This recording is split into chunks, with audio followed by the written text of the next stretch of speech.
Hi and hello, welcome to relief the mind. നമുക്ക് ഭൂതകാലം അറിയാം, വർത്തമാനത്തിൽ ജീവിക്കാം, പക്ഷേ ഭാവിയെ ആരാണ് അറിയുക? ഇത് സാധ്യമാണ് എന്ന് വെച്ചാലോ? 1999 ജപ്പാനിൽ പ്രസിദ്ധീകരിക്കപ്പെട്ട ഒരു ചെറിയ കോമിക് പുസ്തകം ഇന്ന് ലോകം മുഴുവൻ അതിനെക്കുറിച്ച് സംസാരിക്കുന്നു. അതിൻ്റെ രചയിതാവ് റിയോ തസ്തുഗി. പുസ്തകത്തിൻ്റെ പേര് ദ ഫ്യൂച്ചർ ഐ സി, അതായത് ഞാൻ കണ്ട ഭാവി. ഇത് ഈ ഒരു പുസ്തകത്തിലെ ആശയങ്ങളെ ഉൾക്കൊണ്ടുകൊണ്ട് ഇന്ന് ജപ്പാനിലും ചൈനയിലും തായ്ലാൻഡിലും ആ ഒരു ഏരിയ മുഴുവൻ വിമാനങ്ങൾ വരെ റദ്ദാക്കി നിർണായകമായിട്ടുള്ള 24 മണിക്കൂർ വെയിറ്റ് ചെയ്യുകയാണ്. ഈ ലോകത്തിൽ എന്താണ് സംഭവിക്കാൻ പോകുന്നതെന്നുള്ള പേടി മനുഷ്യരിലേക്ക് എത്തിക്കുവാൻ ഈ ഒരു പുസ്തകത്തിന് സാധിച്ചു. റിയോ തസ്തുഗി ഒരു ജാപ്പനീസ് ആർട്ടിസ്റ്റാണ്. 1970-ലാണ് ജനിക്കുന്നത്. താൻ ഭാവിയിൽ സംഭവിക്കാൻ പോകുന്ന ചില കാര്യങ്ങൾ കോൺസിസ്റ്റൻ്റായി സ്വപ്നത്തിലൂടെ കാണുന്നു എന്നവൾ അവകാശപ്പെടുന്നു. 1999 അവൾ തൻ്റെ ചില കാഴ്ചകൾ, ചില സ്വപ്നങ്ങൾ, അനുഭവങ്ങൾ എന്നിവ അടങ്ങിയൊരു മാങ്ങ പുസ്തകം എഴുതി. പഠിക്കാൻ തുടങ്ങിയവർ അതിലൊരു സംഭവം കണ്ടു. 2011 ജപ്പാൻ സുനാമി അതിലുണ്ട്. പക്ഷേ അത് അന്നൊന്നും 1999 പ്രസിദ്ധീകരിച്ചപ്പോൾ അതൊന്നും ആരും മുഖവിലക്കെടുത്തതേയില്ല. പക്ഷേ 2011 ആയപ്പോൾ പുസ്തകത്തിലെ ഒരു പേജിൽ മാർച്ച് 2011 മഹാനാശം എന്ന തലക്കെട്ട്. പിന്നീട് അതേ മാസത്തിൽ 2011 മാർച്ച് 11 ജപ്പാനിൽ ഭൂകമ്പവും സുനാമിയും ന്യൂക്ലിയർ ലീക്ക് തുടങ്ങിയ വൻ ദുരന്തങ്ങൾ അരങ്ങേറി. അതിനാൽ ഈ പുസ്തകം പ്രവചന ഗ്രന്ഥമല്ലേ എന്ന് ലോകം ചിന്തിക്കാൻ തുടങ്ങി. അത് മാത്രമല്ല, സ്വപ്നത്തിൽ കണ്ട സംഭവങ്ങൾ വേറെയുണ്ട്. ചിലത് അപകടങ്ങൾ, ചിലത് വിചിത്രമായ നിരീക്ഷണങ്ങൾ, ചിലത് ലോകം കണ്ടിട്ടില്ലാത്ത ഭാവികൾ.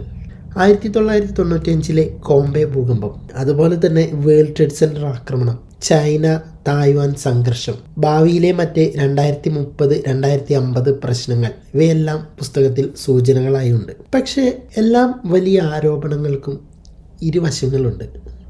ചിലർ പറയുന്നു ഇത് വ്യാജമാണ്. ഇപ്പോൾ ഒരു നാണയത്തിന് 2 വശമുണ്ടല്ലോ, അതുപോലെ തന്നെ ഒരു എതിർവശമുണ്ട് ഇതിന്. ഇത് വ്യാജമാണ്, പുസ്തകം 1999 ഇല്ലായിരുന്നു, 2011 ശേഷം തിരുത്തിയതാണ്, മറ്റൊരു കൂട്ടർ പറഞ്ഞ് മുന്നോട്ടെത്തിയിട്ടുണ്ട്.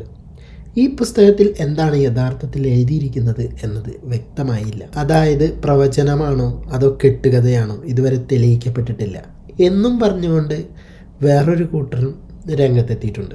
2021 ഈ പുസ്തകം വീണ്ടും പ്രസിദ്ധീകരിക്കപ്പെട്ടത്. കുറച്ച് പേജുകൾ ഇൻസ്റ്റഗ്രാമിലൂടെയും ടിക്ടോക്കിലൂടെയൊക്കെ പ്രചരിപ്പിച്ചിരുന്നു.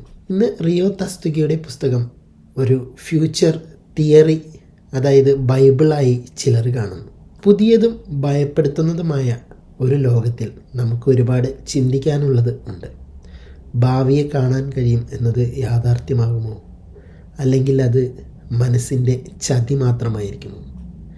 പക്ഷേ ഞാൻ കണ്ട ഭാവി എന്നത് നമുക്ക് ഇന്നും ചോദ്യങ്ങൾ ഉണർത്തുന്ന ഒരു പുസ്തകമാണ്. The future I C.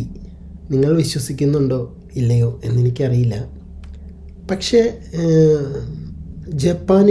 Japan ഭരണകൂടം പറയുന്നത് ഇതെല്ലാം ശാസ്ത്രം ഇത്രയും വളർന്ന്, അതായത് ഒരു ഭൂകമ്പം ഉണ്ടാകുമ്പോഴോ ഒരു പ്രകൃതിക്ഷോഭങ്ങളെ മുൻകൂട്ടി അറിയാനുള്ള എല്ലാ ടെക്നോളജിയും വളർന്നിട്ടുള്ള ഈ ഒരു കാലഘട്ടത്തിൽ ഈ ഒരു പുസ്തകത്തിൻ്റെ പിന്നാലെ പോകേണ്ടതില്ല എന്നാണ് ജപ്പാൻ ഭരണകൂടവും ഗവൺമെൻറ്റും എല്ലാം പറയുന്നത്. എന്തായാലും നമ്മുടെ ആൾക്കാർ ആരെങ്കിലും യാത്രയ്ക്ക് ഒരുങ്ങിയിരിക്കുന്നുണ്ടെങ്കിൽ ഈ ഒരു ഡേറ്റ് കഴിഞ്ഞിട്ട് പോകുന്നതാണ് സേഫായിട്ട് എനിക്ക് തോന്നുന്നത്. എന്തായാലും എന്തോ നടക്കാൻ പോകുന്നു എന്നതിന് സൂചനയായി 900-ൽ പരം ഭൂകമ്പങ്ങൾ, തുടർ ചലനങ്ങൾ, ചെറിയ ചെറിയ ചലനങ്ങൾ ജപ്പാനിൽ അനുഭവപ്പെട്ടതായി രേഖപ്പെടുത്തിയിട്ടുണ്ട്. ഇതെല്ലാം വെച്ച് മുൻകൂട്ടി നോക്കുമ്പോൾ അടുത്ത 24 മണിക്കൂർ നിർണായകമാണ്. ജൂലൈ 5 പുലർച്ചെ 4:30 മണിക്കാണ് പറഞ്ഞ ടൈം. നമുക്ക് കാത്തിരുന്ന് കാണാം എന്ത് സംഭവിക്കുമെന്ന്.